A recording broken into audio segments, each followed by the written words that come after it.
টলিউডের জনপ্রিয় নায়িকা মধুমিতা সরকার সৌরভ চক্রবর্তীর সঙ্গে 5 বছর হয়ে গেছে তার বিবাহ বিচ্ছেদ, কিন্তু এখনো অন্য কারোর সাথে নাম জড়াতে শোনা যায়নি অভিনেত্রীর। তার অভিনয়ের পাশাপাশি শখ হচ্ছে ঘুরে বেড়ানো, সেই সব নিয়েই আছেন তিনি।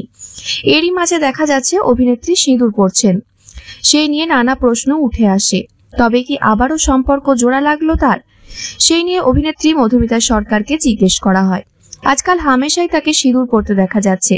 কার নামে সিঁদুর পরছেন তিনি জিজ্ঞাসা করতে তিনি বলেন, আমি সৌরভ চক্রবর্তীর নামে সিঁদুর পরছি না, এটা সবার আগে বলে দিলাম। আমি ঈশ্বরে বিশ্বাস করি, শিবের ভক্ত আমি, তাই কোনো মন্দিরে পুজো দিতে গেলেই আমি সিঁদুর পরি। সাধারণত বিবাহিত মহিলারাই সিঁদুর পরে থাকেন, তাও কেন তিনি সিঁদুর পরেন? মধুমিতা সোজা বলেন, আমি কোনো প্রথা ভাঙবো বলে সিঁদুর পরি না, ধর্ম ও ঈশ্বরে বিশ্বাস করি। আমি সিঁদুরকে সম্মান করি, বিবাহিত নারীদের কেবল সিঁদুর পরা উচিত সেটাও মানি। বর্তমানে অভিনেত্রী বিভিন্ন ধর্মীয় স্থানে ঘুরে বেড়াচ্ছেন, পুজো দিচ্ছেন, তারই ভিডিও সোশ্যাল মিডিয়ায় শেয়ার করছেন।